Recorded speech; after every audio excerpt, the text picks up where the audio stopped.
Paranormal Dimensions is a regular feature on Mondays on the Paranormal UK radio network.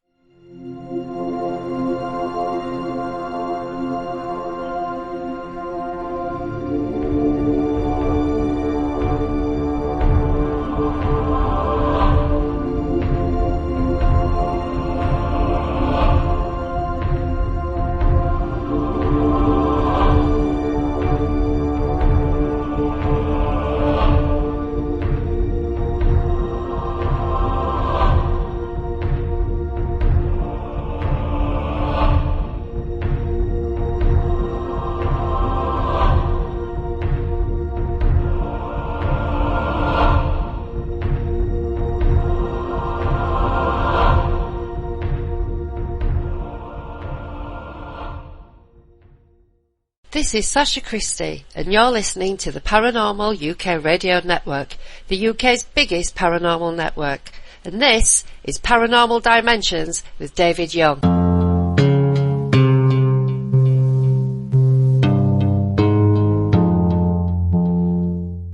Hello, welcome to the show. Thank you for that intro, Sasha. Right, now, I think it's probably about 6 shows back, I had Calvin Parker on the show.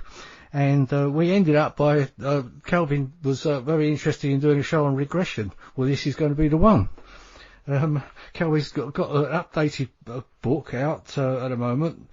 But anyway, I think I'll waste no more time. I'll introduce Calvin Parker. Hello, Calvin.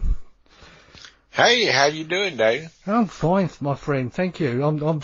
I know you've had a few health problems yourself, and unfortunately you couldn't come over to the UK. We ended the show last time thinking I was going to meet you, and you couldn't come because you were ill. I hope you're feeling a little bit better, my friend.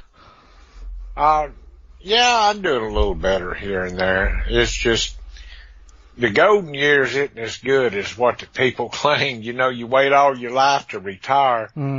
Personally, I think you ought to retire first, then work through your old golden years. Yeah, I'll go for that. Yeah. Yeah. I mean, I'm retired myself. I took early retirement, but I've still been okay health-wise. Nothing serious has happened since, a few toothaches and things like that, but nothing serious. Oh yeah, well, I've had 2 open heart surgeries and a stroke. Yeah, that's tough, mate. That really is tough. You feel the effects of the stroke all the time. It don't never go away. You know, the open heart surgeries, eventually they get kind of healed up a little bit. You go on. Yeah, it's tough. It is. Okay, now, let's talk about your updated book now. Now, it's got because your previous book was called Calvin Parker, My Story. Now, the updated version is I've got it in front of me. It goes further on, doesn't it, from where the book left off last time? Well, actually, it's what happened since the book, and it's Pascagoula. The story continues, new evidence and new witnesses, and we have all the eyewitnesses that we interviewed, and they're good, credible people. Yeah. And because we checked them out, Philip and I did, and then I also have another hypnosis session in there from Kathleen. Oh, right, yeah. See, my copy's on order, because today, I know we're recording this today, but it comes out today, I think it's the 1st of October, but this show will go out next week, so I should have it by the time the show goes out next week. Yeah. No, I guess the only reason I got one, Philip sent me one to prove. Yeah. You ought to be sure it had my approval and all. And it does. Actually, I like this book better than it did the last book. Yeah, it's a very striking cover, I must say. It's because I mean the previous cover had you in your younger years, didn't it? But now you've got kind of an updated how you are now kind of cover. Oh yeah, kind of. They still got that same little alien peeking out from behind me, but it's just the older me now. Yeah, and also you've had a placard put up for the incident. Exactly right. The city of Pascagoula put a historical marker up. It's not exactly on the site because the people that own the land over there was afraid of the liabilities, people coming and going. but it's across the river and you can see the site from where this is. So, it's a permanent plaque and it'll be there forever, I guess. Yeah, it'll be there forever. It'll way outlive you, won't it, though, Kelvin? I mean, it'll be there forever, and that's your mark in life. That's a fantastic thing. You may even have a statue there one day. You never know. Well, they talking about putting one there. Well, there you go. Yeah, and I don't need all this personally for myself and all, but actually this story has helped the city in a way, and it's helped me. We kind of work together. I donate a lot of my time to the city. Like the 18th, we normally would have a book signing on the 11th on the anniversary, but they wanted to do it on a weekend this time so they could shut up the streets down, all the streets, and have like a little festival there, little alien festival, what they call it. That's amazing. So it's brilliant. It is. It's going to be fun, and it brings a little tourism into Pascagoula, and I enjoy being there. They treat me like royalty there. I mean, I love being down here, and I've met a lot of people, and it's been a lot of witnesses that's come forward on all this, and that's also, all in the book are new witnesses, and it just seemed like every morning when you wake up, the story continues, and that's pretty much what this is about. Sure, yeah. And funny, I think it was probably about 20 years ago now, I actually passed through Pascagoula, because I've been quite a lot around the south of the USA, and I actually wasn't really aware of your story. I might have done a little bit more investigation had I realised at the time, but I didn't, It's when you look back and think, oh, well, I did actually go through Pascagoula. Well,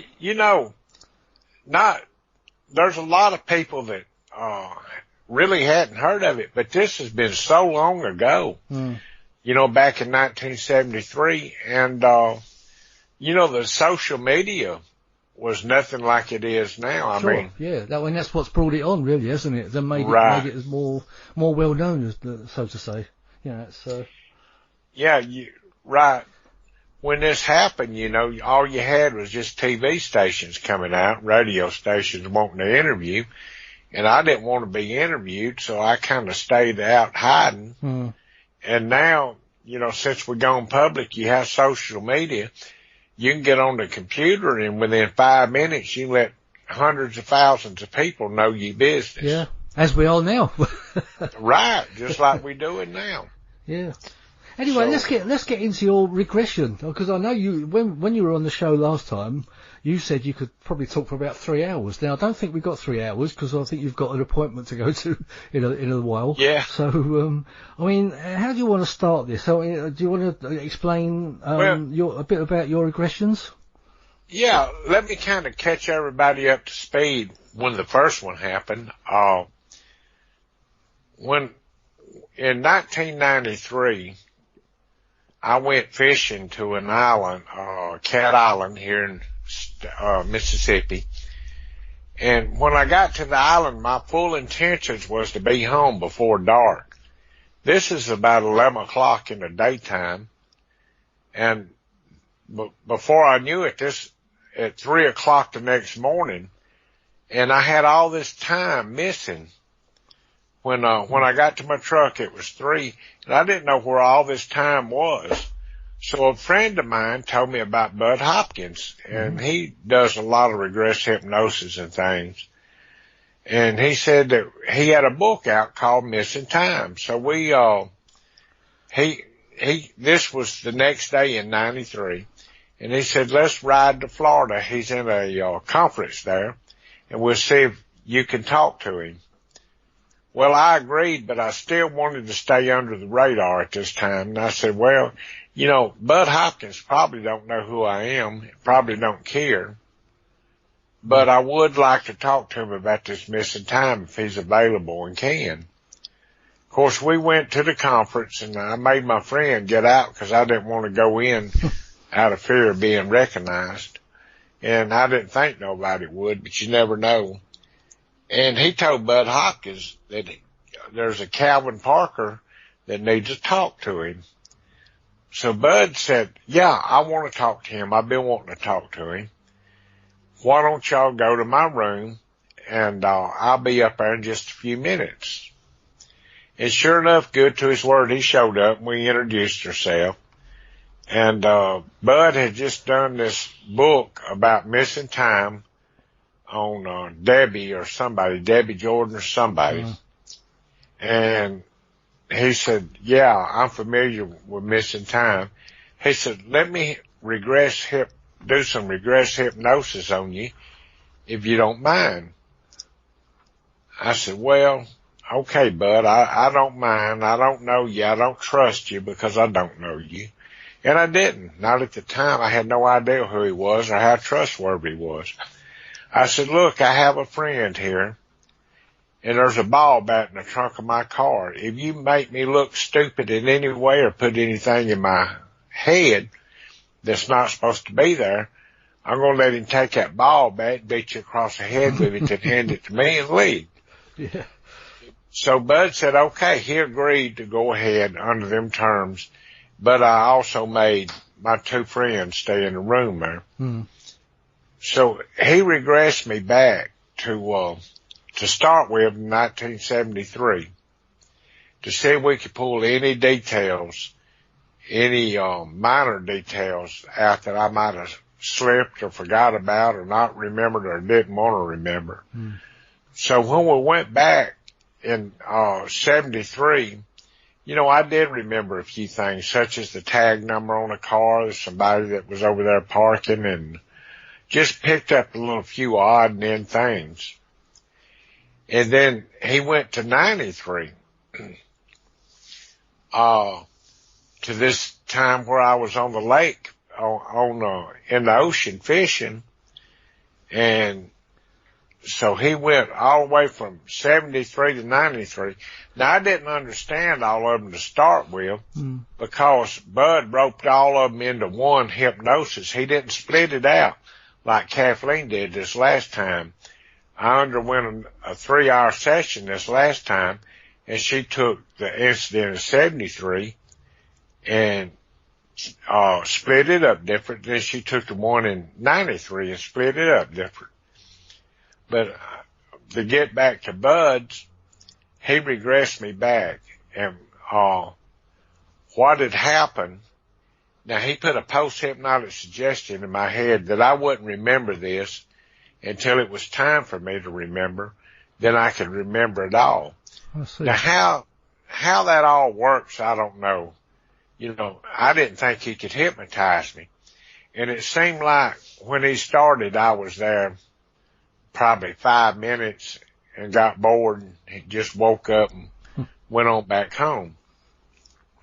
But when Philip and I was doing this book the last time, I had mentioned to Philip that Bud Hopkins hypnotized me. And well, Philip, I guess light bulbs went off. Well, I know Bud. Bud's passed away now. See, I didn't even know Bud had died. But he always kept good records. So he said, do you mind if I try to get a hold of the records? So he called Dr. Jacobs. And Dr. Jacobs had them and called me and said, will it be okay to turn these records over to Philip? I said, sure. And Philip got it, and I didn't figure it would be nothing on there. But I got in and I started, when he transcribed it out, at the end he sent it to me, and I read about 2 pages of it, and I realized I had been hypnotized. So I just kind of shut everything down right then. Went out and told my wife, I said, you're not going to believe this, but that guy I thought was crazy hypnotized me. And he actually worked.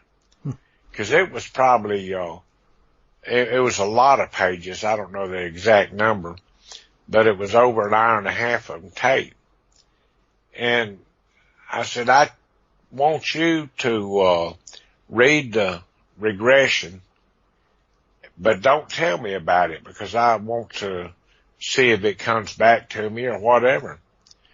Well, and it didn't for a few days. She come in there and read it and come out of the room crying. I said, what's wrong with you? She said, I just can't listen to this no more. So Linda Moulton Howe had called me for an interview, and she is a tough reporter. I mean, she digs through the trash cans to see what she can find. Well, she was questioning me on some things, and it just started coming back. It hit me, and she must have hit that magic nerve there to make me start remembering it. And then I fully remembered it, and I understand now why it upset my wife, it upset my kids and all that, because I had never told them about it. I've always told them just read the book if they wanted to know about this stuff.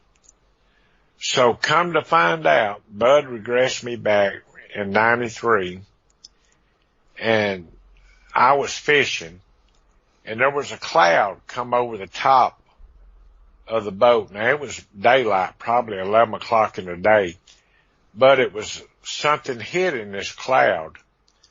And I was eating my lunch, and I laid it down, and it just pulled me up into this cloud, into the bottom of this craft. And it just kind of sucked me up. And when I got on board, I noticed it was the same craft that it was in 1973 that I remembered seeing. And it was identically the same robotic looking creature, the old big ugly one I call him, and the female creature that was in there. But it was more in detail this time than what it was in 73. Because instead of being laid down and all, where she actually laid me down, you know, or had that big one to lay me down again and to come out, and she tried to take something out of my nose. Well, it got to bleeding and all again at the same time. But this time where she messed up, I was able to stand up. So when I stood up, she was against the wall. She pushed my head back against the wall. And I had had enough of all this bull. And me and her actually got in a physical confrontation there on the ship. I actually beat her head against the wall, and there was black blood coming out. There was blood on me and her both. And, you know, it actually got really physical because I was tired of it, and I think she was scared and tired of it. Cool.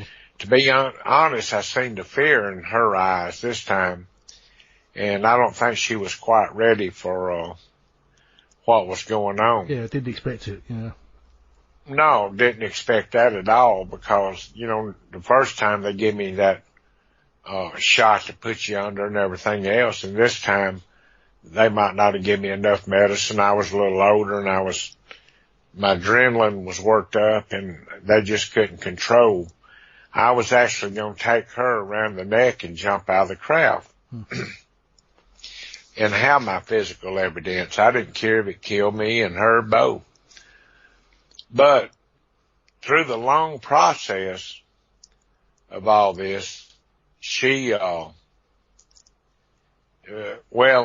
died or something in there because I remember seeing the lights, a big bright light, and then I was going toward the light, and it was feeling pretty good. I wanted to die. I actually prayed that I would go ahead and die because I was tired of all this. But then for some reason I started coming back because I felt like my family needed me or something. And so when I was coming back and I got back into my body, I had noticed on my hand where they had laid me back on the table and made a mark in my hand, and they was pumping this blood out, and it was hitting the floor and putting some kind of blood back into me. Well, I wanted to remember all this and just to take my time and to remember everything, but I wanted to go back through a hypnosis again, and that's where Kathleen came in, and this hypnosis sessions in this new book that we got. So we went through a 3-hour session, and she didn't lead me into, Bud would kind of lead me a little bit. But on this next one, she didn't lead me. We was fact hunting, just trying to figure out what was going on. And come to find out, they did try to pump some blood out of me, and they pumped some back in. And I did actually almost die on there. And we did get into physical compensation on this whole deal here. And it was just a bad ordeal all the way around. And then, that gets you thinking. You want to know what's going on, but you're kind of scared to know. So, but come to find out, this female alien, I seen her first when I was 6 years old. And I didn't realize that. I just thought it was my brother's imagination, because my brother's the one that told me there's a ghost blowing in your ear. Well, we seen her when she was 6. And then one day we was sitting in the windows at the back of the house. We had a bedroom.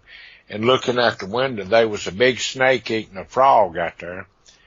And we noticed a female walking down the fence line. And she turned and looked. And when she looked at us, you could see through her face. She didn't have a face at this time. And, she had on blue clothes, but no face or anything. Well, that was the first time that we seen her. And then I also seen her again on the Pearl River when we was fishing. And she tried to get me to, come in toward her then and take me into the woods for some reason. But Charles Hickson was there then. We was all fishing together, and they called us to come back. So there was a lot of facts that I learned through this second hypnosis here. But I had been, seen her on several different occasions. Now, 93 was actually the last time that I had seen her, that I know of. And according to what Kathleen found out, that was pretty much it. But when we went into it, we found out more about what she looked like, what she was dressed like. I'm actually trying to get a artist now to do an art composure thing. And just see where it goes from there. But all this is in the new book coming up, and that's why that I like this new book a lot better than I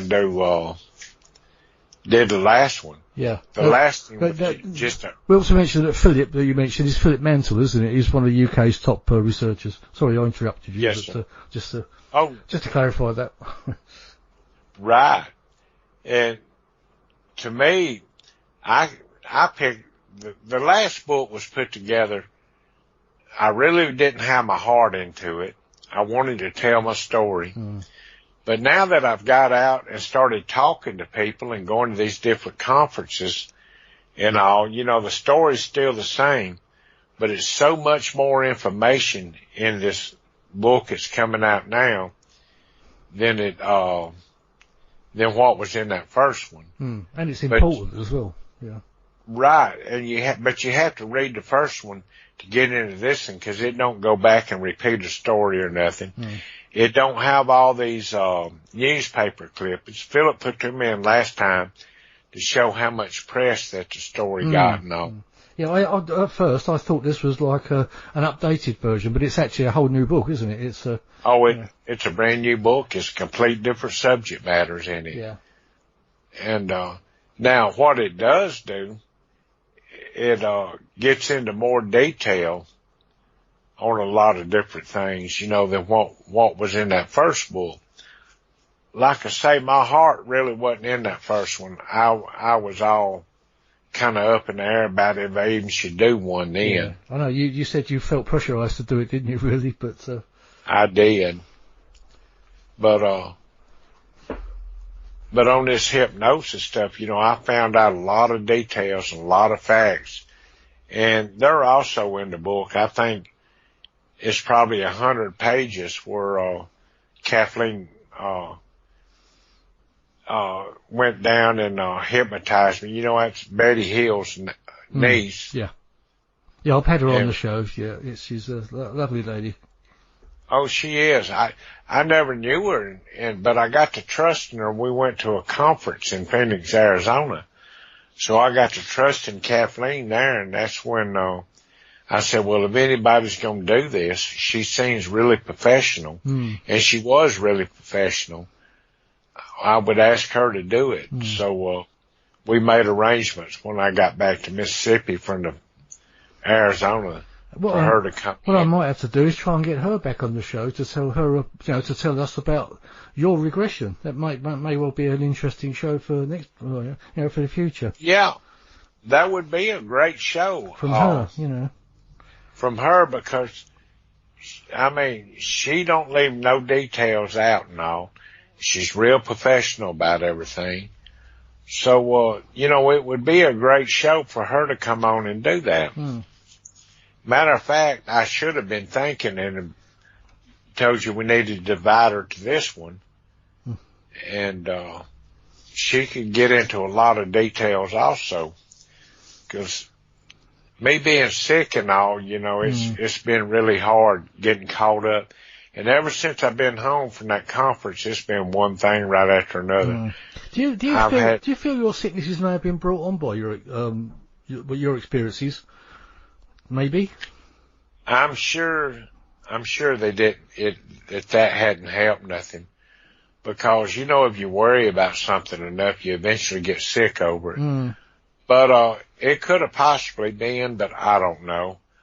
I even thought about asking the doctor about it, and, I got an idea of what's wrong, but I have the final results in, you know, this week, or probably today. And it does weigh on your mind a little bit, because you don't know, if something happens, you don't know how your family's going to survive. As far as me, if I died right now, it wouldn't bother me a whole lot, because, you know, I'm ready to go. But, then I would be, if I could have a conscious memory, I'd be worried about my family and all making it. So it's a catch-21 situation. Yeah. Well, I hope you'll be with us for quite a while yet, Calvin. I believe I will.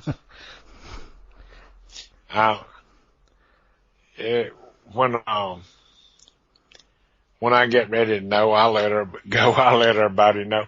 I got to finish my retirement plan. I've also been working on my houseboat. Sure, yeah. And, you know, that's my main dream, is go off grid and retire. And that's going to happen one day. Yeah. Plenty of fishing. Can't get enough.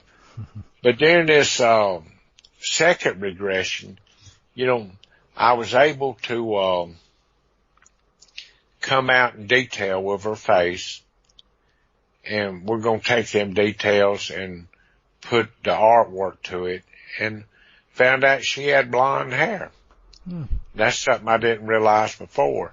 I always thought it was kind of a bluish green, but come to find out that was the lights inside the craft that did that.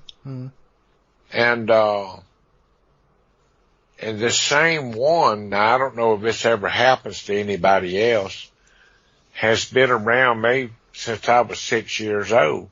So, you know, she has to be getting pretty old herself, because I guess she was grown when she started.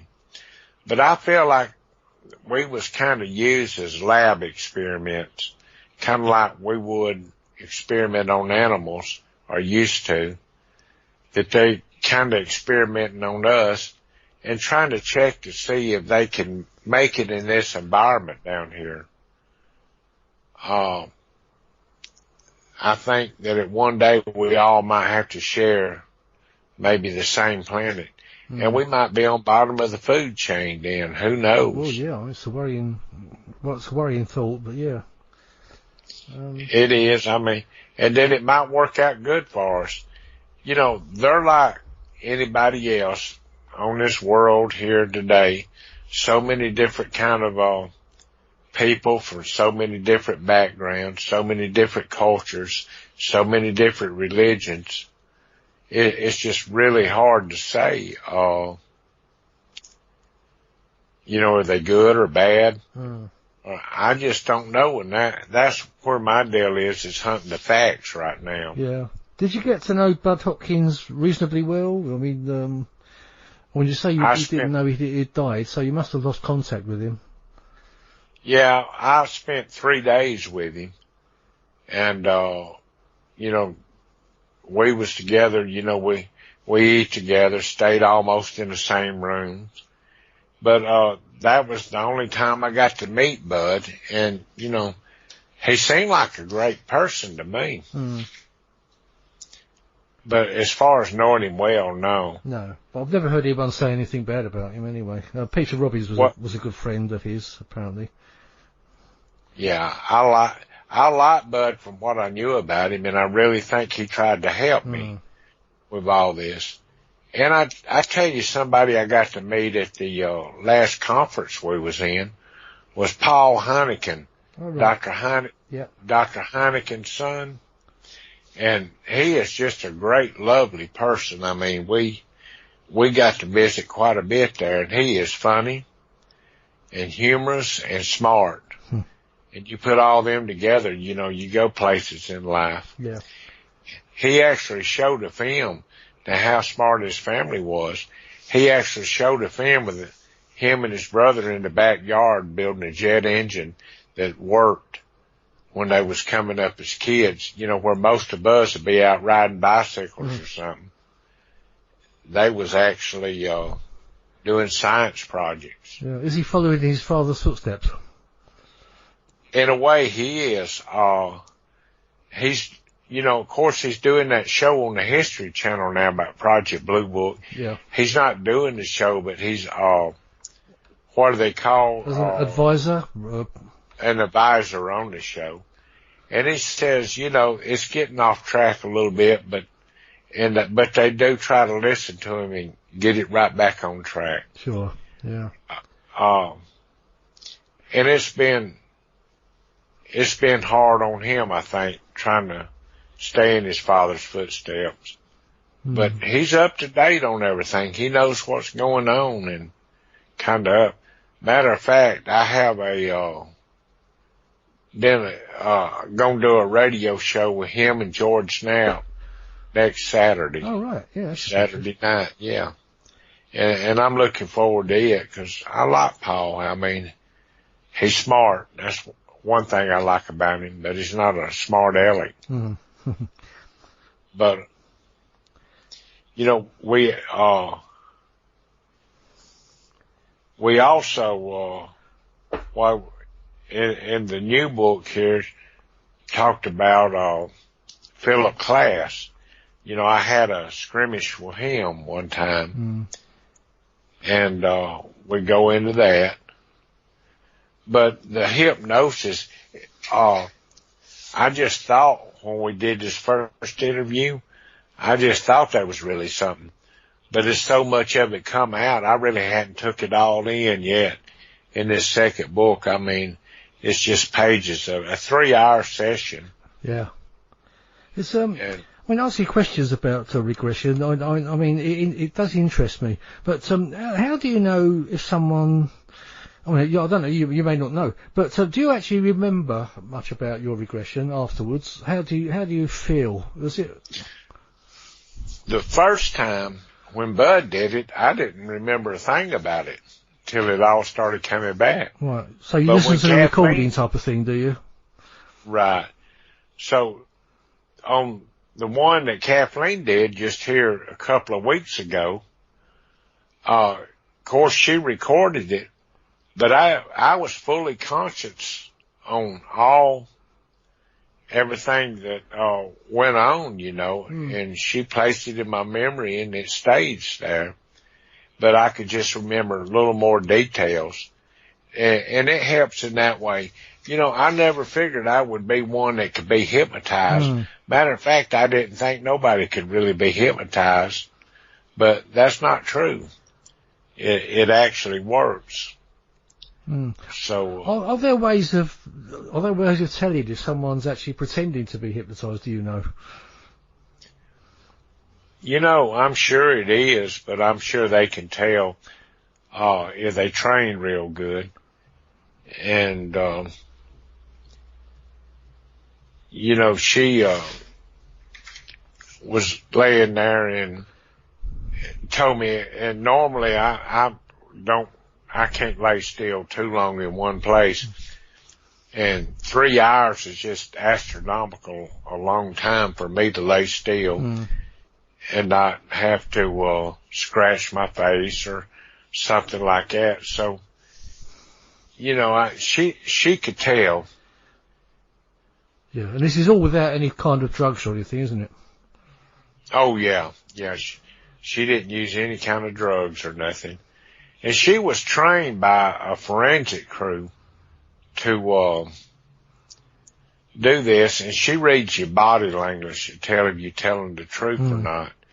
Also, she could talk to you in 5 minutes, tell you what words you lie about. And she like a polygraph test. She can, she'll tell you to lie to her and, or something, or no, she didn't tell me, but she reads body language and things like that. I mean, she's good at what she does. Yeah, there must be some kind of a test to know that if you're under or not, I'm sure. Yeah. I'm sure it is too. But like anything else, of course, I don't know how anybody beats a polygraph test, but they say there's people that can beat them. Yeah, well, I think if you're a liar, I think if you're a liar normally, I think you can actually beat a polygraph test.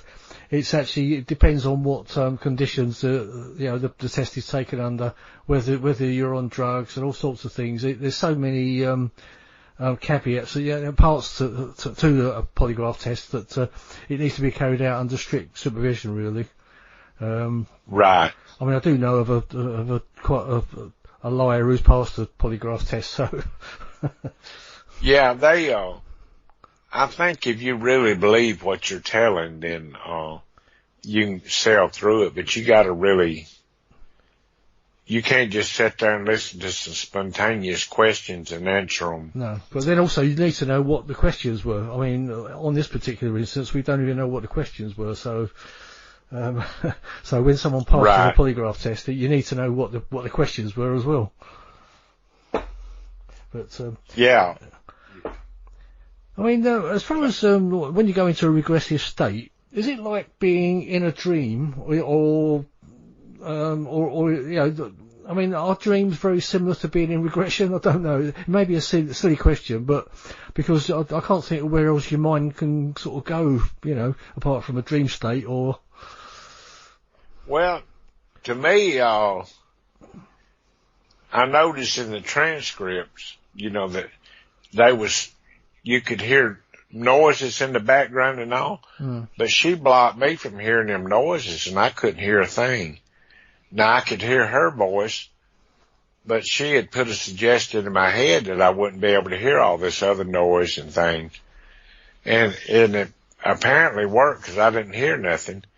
Then she had told me when I got up, said, you're not going to be worried about nothing. You're not going to let nothing upset you and all. And I remember her saying that. And then when I came out, I could tell, it did work. There's no doubt about it. But, I'm like you. I think you just lay there and you concentrate hard enough on what she's saying. She's not trying to lead you. And we was trying to, get facts out, like the color of the clothes, the color of this girl's hair, the size, the facial features, and all that did come out, and I remembered it when I got up. So, I'm strongly convinced it works because I doubted so much that it would when I went into all this. But it did work.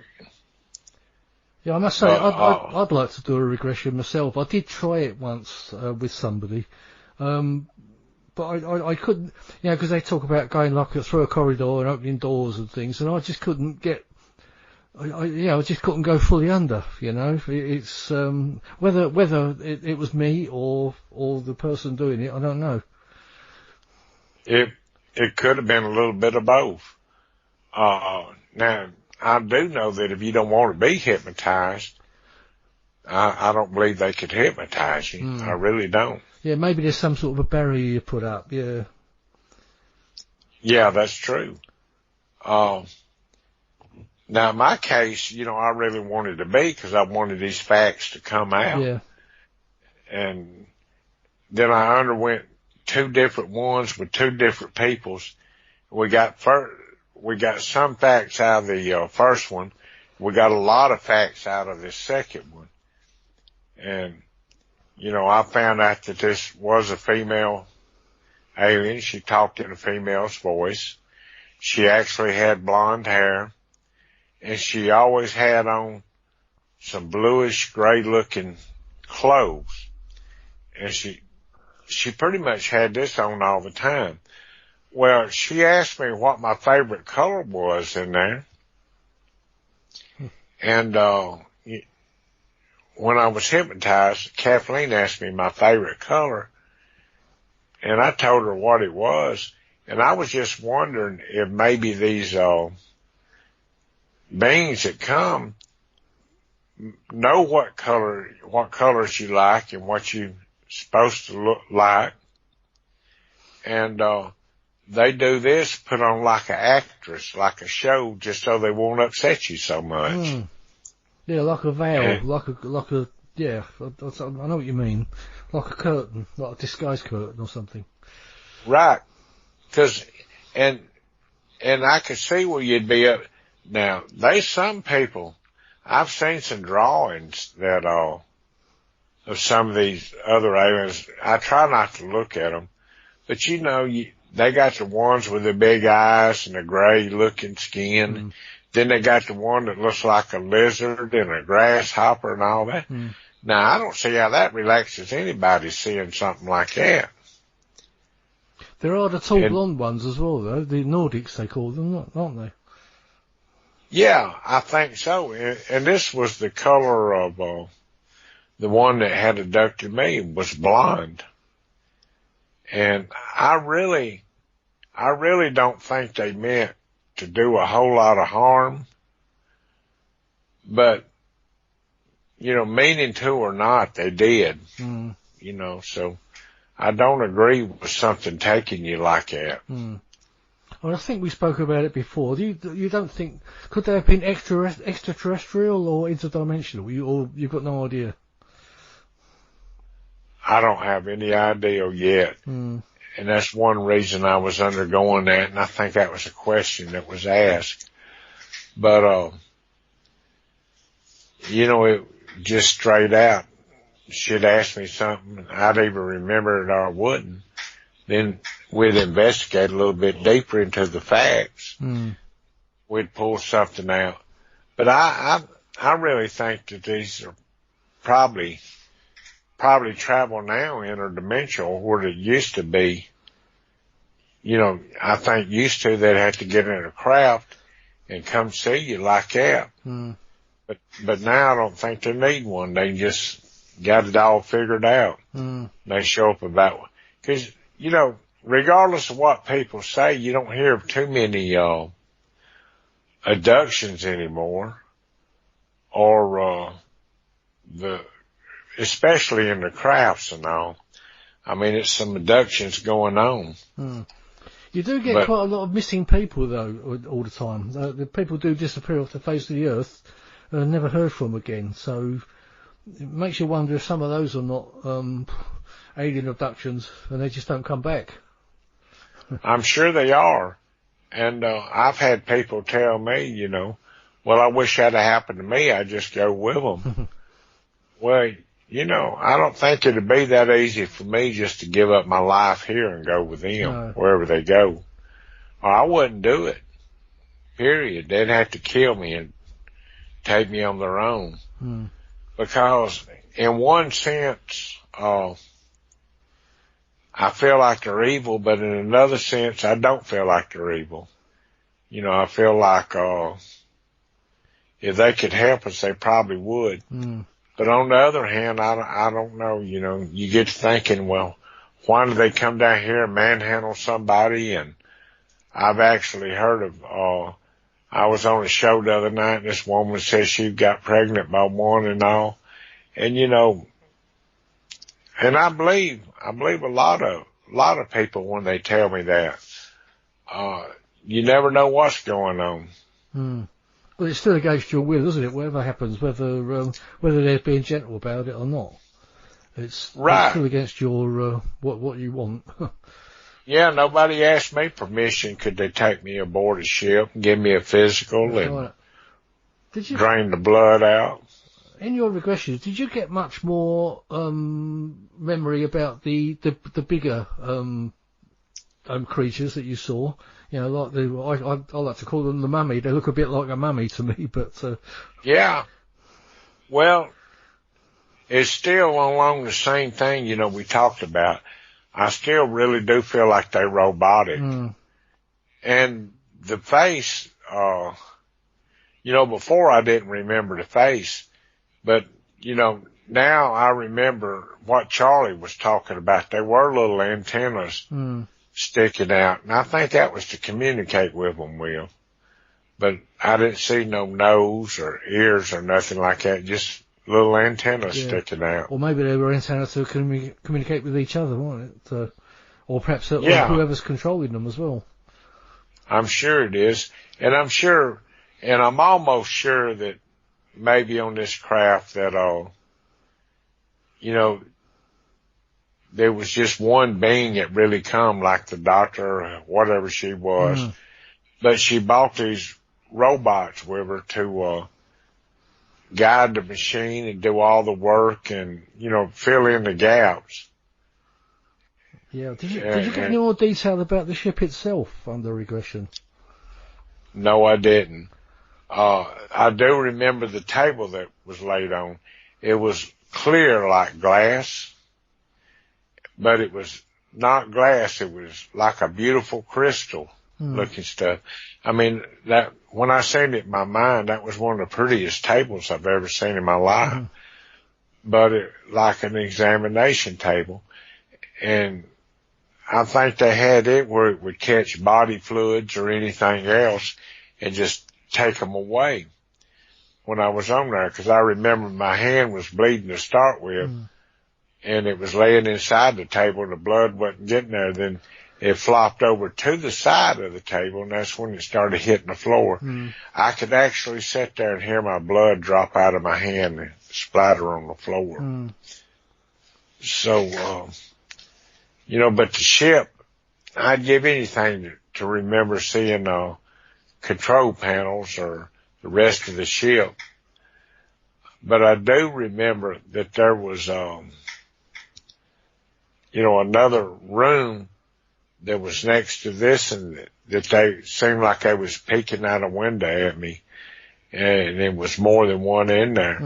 Now I remember seeing, or sensing, not seeing, but sensing there was more going on in that other room. And like I say, maybe it was like an examination, and they just curious to see what was happening. Yeah, you had no idea about how large. Did you feel that the ship was quite a large ship? I felt like it was large, and I know one thing. I was hunting a door in '93. I was trying to find a door to get out of it and all. You couldn't see no doors or anything in there. I don't know how they opened up. And then when they knocked me out again, you know, I guess they took me back out the same way they brought me up. Under the bottom of the ship, kind of like Star Trek, you know, beam me up, beam me down. So there could well have been several or more rooms that you obviously wouldn't know that, but you get the feeling that there was quite a lot of different rooms on this ship. Oh yeah, I believe I believe this ship was so big that it was just many a rooms in it now. So which could actually mean that there was a lot more people on that ship than you actually saw. Could have very well been. Because when I was laying on the boat, and she was asking me about it, and I remember a cloud being around where it just looked like a cloud up there. But under the bottom of the cloud, you could see this ship, and it was large, you know, in that cloud and all. Now, how they got down and not been detected with radar or something like that, I don't know. Because we was close to Keesler. They got that big radar base there in the airport. So I don't know any of that, but I do remember a cloud being around it where you couldn't see the ship itself. And then you could see the bottom of it when that little bright light come out and pull me up into that beam. You know, I could kind of tell the ship was big. Yeah, sure.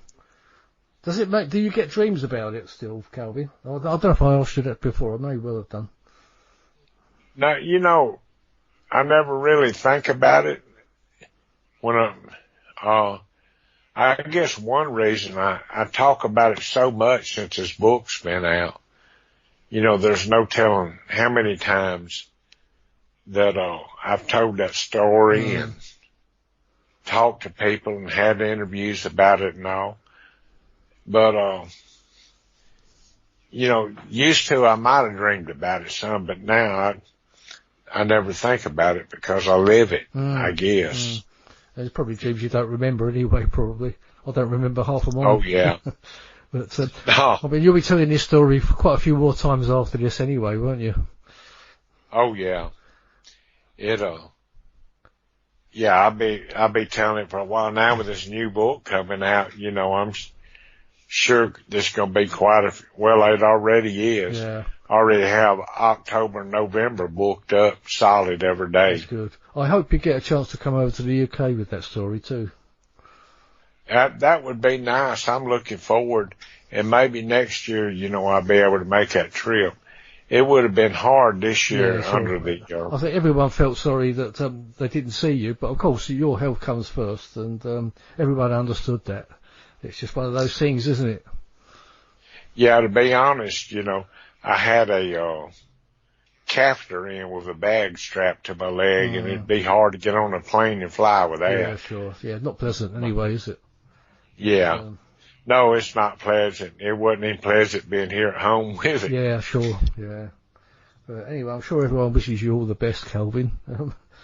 Anyway, with your new book that's come out, what was the title? It's called The Story Continues, is it? Pascagoula, The Story Continues, New Evidence and New Witnesses. Yeah. Calvin Parker. I'll make sure I'll put a link to that with the cover and everything on the Paranormal Dimensions page. Really, is there anything else you want to tell us about for anything? Or I know you're off to a doctor's appointment at the moment soon, aren't you? Yeah, it won't be long. You know, I'm going to go get my blood work, and maybe all that'll work out right. To be honest, I hadn't been myself all day today. I've been kind of thinking about that, and I had a bad headache, and I don't know, it just hadn't been one of the spot-on deals today. Yeah, it's 1 degree under, as we call it over here. Oh, yeah. Is that what y'all call it? Matter of fact, how's the weather over there? Oh, it's awful. Basically, we've had a lot of rain this summer. Oh, really? Yeah, it's not. I mean, we've had some hot days as well, but today's been not very good. It's been raining a lot, but it's still warm. It's still 105. warm. Oh no, it's still warm and clammy here, but it's not 105 though. It's probably about 65 or something. It's pretty warm here. Yeah, I know. Mississippi always gets warm, doesn't it? It does. Warm and sweaty, I remember it. Yeah. And then, normally October, it tries to start cooling down a little bit. That's like, in 73, when I went through this, I remember the moon. It was a harvest looking moon. The moon's always bright through October. It gets dark earlier. it's dark around 5 o'clock here. Yeah, it gets a bit like that here, and it's dark in the mornings as well. Oh yeah, that night the moon was so bright though. I don't understand why more people didn't see it than what they did. Because we had Highway 90 200 yards from there. We had that bridge tender, but he was asleep. They proved that. But you know, the one question that I asked Paul Heine about his dad, I said, look, you know, this was 1973. This thing happened, it was probably 11 o'clock before we left the sheriff department in 73. Your dad was sitting down there at 6:30 the next morning. And now I don't know where he come from, but how did he do that in 73? I mean, and that's one thing that's been bothering me. How did that man get down there that fast? Because back in, you know, it's just hard to book a flight and get in there. Yeah, and also for the news to get through as well. Yeah. Oh yeah, and news media was lined up left and right. I mean, they was everywhere. I mean, so I don't know. He'd about to just drop everything and get on the first flight out, wouldn't he? Yeah, and I don't believe he could make it that fast. And I was just wondering if maybe the Air Force or something might have flew him down. Yeah. But see, Project Blue Book wasn't going on. Yeah, it could have been a military flight, couldn't it? It could have very well been. Now, Paul said he thinks he might have been, the only way he could probably do it was been on some kind of business already in this area somewhere. Well, it's just a coincidence, yeah. Right. Now, and this is after the fact, after this happened to us, and I started kind of reading up in the papers and all, because that's about all the information you can get. In Gulf Breeze, Florida, you know, there was a lot of stuff going on there at the same time. Yeah, I know the area well, yeah. Yeah, and I was just wondering maybe Dr. Heineck had been down here on some of that stuff and just come right on over to the coast. Yeah.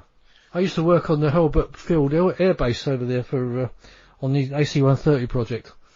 Oh, really? So Gulf Breeze was just down the coast, on the way to Pensacola. You know, I helped build all them runways and all over there. Oh, there you go. Oh, I did. That's what I did to make a living before I had this stroke and heart attack. I had a construction company, and we worked in these airfields, and we built these runways and different things on the air bases. And you know, we'd have to keep the wildlife off, so we'd maintenance aside so they wouldn't grow grass, and deer would come up and eat the grass and all this. And it was a good job, a good living. I was enjoying it. That's interesting. So I've actually walked on tarmac that you laid. Exactly right. Do you know some of them runways are 4 to 6 foot deep in concrete? Yeah, I don't doubt that. It's a massive base as well. Yeah, I'll call it tarmac in a light. I didn't really know what it's called, but yeah, it's not tarmac really, is it? It's concrete. Yeah, tarmac. But yeah, it is a massive base, I know. It is big, and they are particular about the way they build them. Yeah, that's right. Because it's the special forces run out of there. Yeah. You're exactly right. Now, like down here, you know, I was telling about that you had to keep so much maintained, 250 foot on each side of the runway, keep the grass and all the way because of the deers and the rabbits. And we planted a special grass that they wouldn't eat. So, you know, it was always there. The maintenance, that was a $6 million a year grass cutting job, what that was. Wow. $6 million a year to cut grass, wow. Yeah, that's about what I got. But it's a lot more. It was a lot more to the grass cutting than that. Yeah. Oh, that's interesting. Yes, it's been how long? It's probably been about 9 years since I've been to the base now, since I retired. But because they stopped my project I worked on, they basically put some different equipment on the aircraft. It was the AC-130, the Spectre. You know, them little planes is fast, and you often wonder how can something that don't have wings outrun it. And I wonder about that all the time. Yeah, there's quite a lot of activity UFO-wise around the area. I think there is everywhere, to be honest. We get a lot over here off the West Yorkshire or East Yorkshire coast. There's a lot of activity out to sea. And I think it's everywhere, to be honest. I think it's just not always seen by everybody. Right. I think you're right. We was in Arizona, and they got a mountain they go to up there, and they sat on it looking. You can almost nightly see something different going on. Yeah, I didn't get a chance to go, but yeah, like around Phoenix and that. Yeah. Right. But everything was really interesting, and like I say, I've been off key since I've been back. I've been sick. I've been busy. I got up this morning, and I've been really sick all day long. I'm sorry to hear that. No, that's fine. It's I mean, to be honest, Calvin, if you've got nothing else you want to tell us about, we can call it. We'll end it there if you like. It's been really interesting to hear about your regressions. As I say, I'll certainly make sure your book gets a good mention on the site and everything. And I wish you luck with it. I'm sure it will. Well, thank you. I'm sure it'll do well. I hate I hadn't been up to par today. Normally I really enjoy these, but like I say, I've been really sick today. Yeah, I don't want to drag you on too much, so I think I'll end it there and let you go. And you've got to go and see your doctor soon anyway. And I'm sure everyone out there would have appreciated you coming on and telling us about your aggressions. It was very interesting. Well, thank you. And hopefully see you over here next year, Calvin. I hope so, and I appreciate you being so kind today. Oh, no, as I say, I was really disappointed to not see you, but your health comes first, my friend, and I really hope that the doctors can do something for you and make you fit and well again. Oh, they will. They can take... I know they can make you live as long as they want. You might not want to live that way. Anyway, I'll say goodbye, Calvin, and thank you ever so much for coming on. And I won't say entertaining us, but keeping us strapped to our chairs with interest is, I think, is the way to say it. So, well, thank you. I wish you all the best, Calvin. Take care of yourself, my friend. Thanks a lot, buddy. Cheers, and I'm sorry I hadn't been up to par. No, I can actually hear you're a bit down. But, yeah. You take care of yourself, Calvin. Thank you. Cheers. Thank you, buddy. Cheers, bye. Bye-bye. Bye-bye. Okay, so just after this show with Calvin, I got in touch with Kathleen Marden, and she's agreed to come back onto this show in a week or two's time. So, watch out for that one. You've been listening to Paranormal Dimensions. I'm David Young, and this is the Paranormal UK Radio Network. Please tune in again next week. Paranormal Dimensions is as bright and powerful as our celestial star, the sun.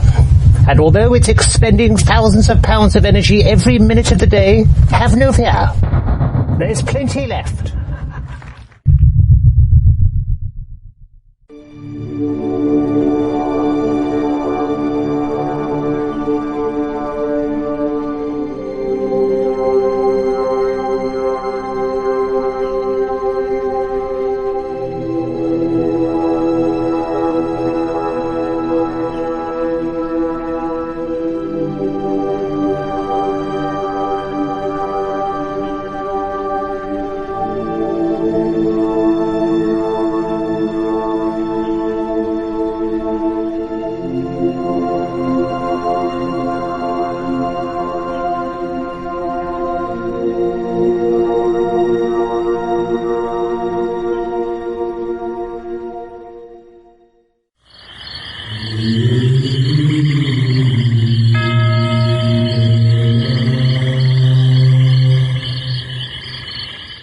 Paranormal Dimensions is a regular feature on Mondays on the Paranormal UK Radio Network.